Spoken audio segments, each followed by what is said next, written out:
हाँ जी बच्चों, now we will see 5 kingdom classification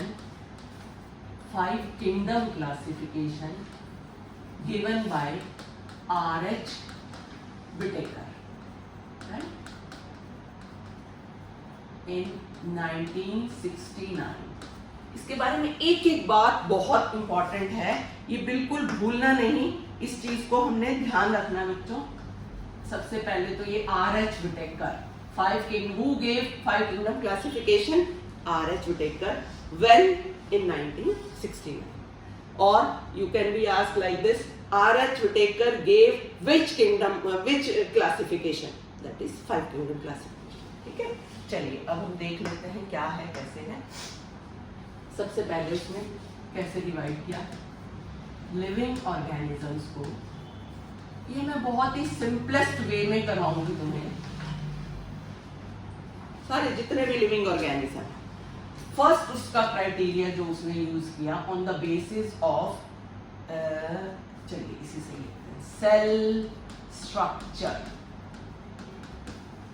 cell structure means whether prokaryote और यूकेरियोट, राइट? तो उसने सारे ऑर्गेनिज्म को 2 कैटेगरीज में डिवाइड किया, prokaryotes and eukaryotes. Prokaryotes and eukaryotes. अब यहाँ पर उसने प्रोकैरियोट्स के लिए एक टर्म यूज की, मतलब एक किंगडम में डाल दिया, जितने भी प्रोकैरियोट्स थे दुनिया के उनको एक किंगडम के अंदर इकट्ठा कर दिया, जिसका नाम है मोनेरा, राइट? मतलब मोनेरा की बात अगर हम करें तो इसमें सारे वो आएंगे प्रोकैरियोट, सारे बैक्टीरिया का किंगडम है, ठीक है? और इसके अलावा बैक्टीरिया का किंगडम है, एक एल्गी भी आती है इसमें, ब्लू ग्रीन एल्गी। पर क्यों एल्गी को इसमें इंक्लूड करते हैं? Because it is prokaryotic, right? Prokaryotic nature के कारण इसमें डालते हैं, इसमें कोई भी यूकैरियोटिक नहीं होगा। एक और बात जो इंपॉर्टेंट है, प्रोकैरियोट तो होंगे ही होंगे, साथ में यूनिसेल्युलर भी होंगे, मल्टीसेल्युलर नहीं होंगे। ये सिंपलेस्ट टाइप ऑर्गेनिज्म है, यूनिसेल्युलर भी होंगे, ठीक है? अंडरस्टूड है ये। अब उसके बाद अब इनको डिवाइड किया यूकैरियोट्स को फर्दर 2 कैटेगरीज में, unicellular and multicellular, right? Unicellular and multicellular. देखो कितने सिस्टमेटिक वे में चल रहे हैं, इससे कोई मतलब कंफ्यूजन फिर कुछ क्रिएट होगी तो बाद में देखेंगे उसको क्या है। यूनिसेल्युलर यानी कि ये तो है तो यूकैरियोटिक ना, तो जितने भी यूनिसेल्युलर एंड यूकैरियोटिक ऑर्गेनिज्म थे, ध्यान रहे 2 terms, unicellular and eukaryotic organisms, these were included in the second kingdom, जिसका नाम है, यहां पर हम देख सकते हैं, protista. This was second kingdom, ठीक है? अब इसमें एक चीज और बहुत ही इंपॉर्टेंट देखने वाली है, जो लास्ट टाइम भी हमने देखा था कि क्लासिफिकेशन में एवोल्यूशनरी रिलेशनशिप को भी काउंट किया गया, मतलब फाइलोजेनी को भी काउंट किया गया। मीन्स इसका और सिंपल वे में अगर हम देखें, पहले सिंपल ऑर्गेनिज्म, फिर थोड़ी कॉम्प्लेक्सिटी वाले, फिर और थोड़ी कॉम्प्लेक्सिटी वाले, ऐसे ऐसे करके कॉम्प्लेक्स ऑर्गेनिज्म।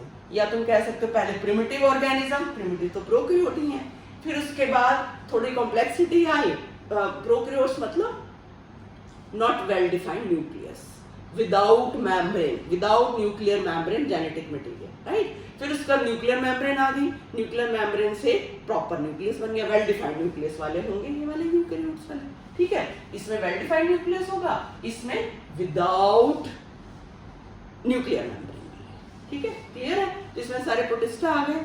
तो अगर हमें 2 टर्म में बोलना हो कि प्रोटिस्टा को कैसे डिफाइन करेंगे, और unicellular and eukaryotic organisms are included in protista, right? तो इसमें छोटा सा यहाँ पे लिख लेते हैं लर्न करने के लिए, यूनिसेल्युलर तो ऊपर है ही, साथ में ये लिख देती हूँ मैं, यूकैरियोटिक भी आएंगे, ठीक है?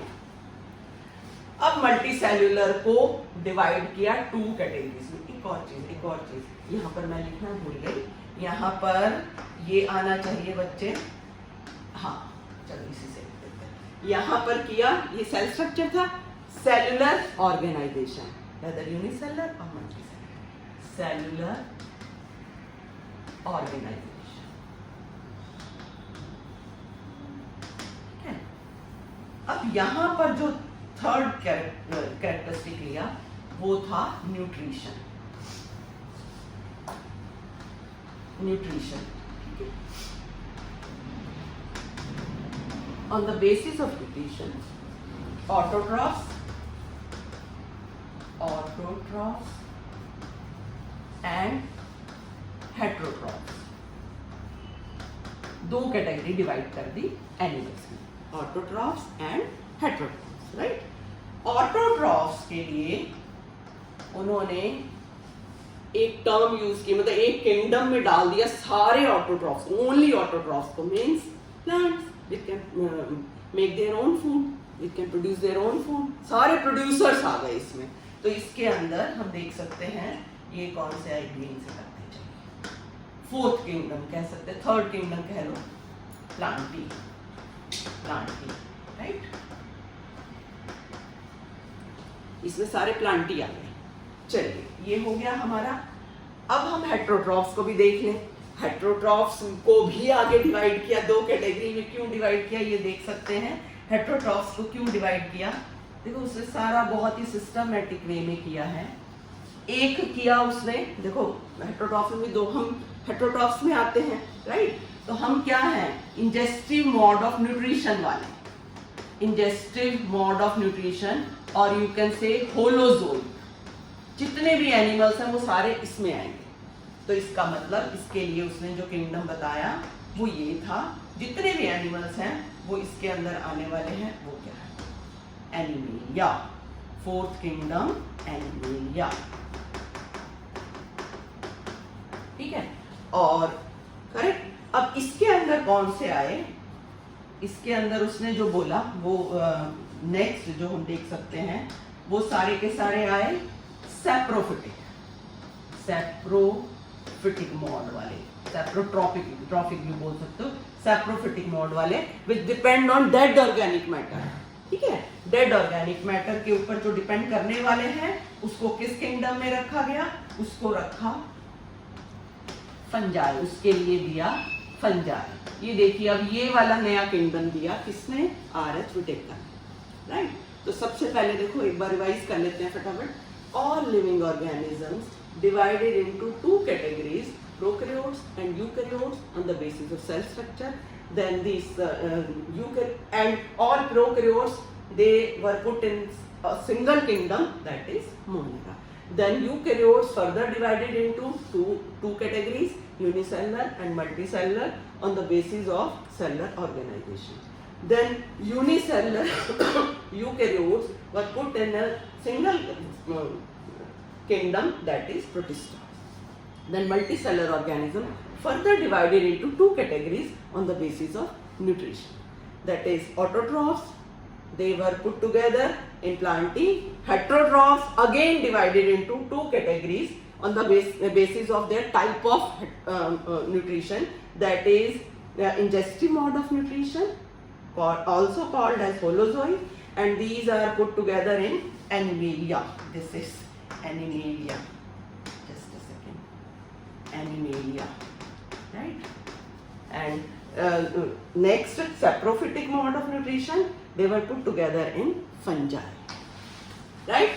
ये क्लियर है सारा. अब हम नेक्स्ट देखेंगे.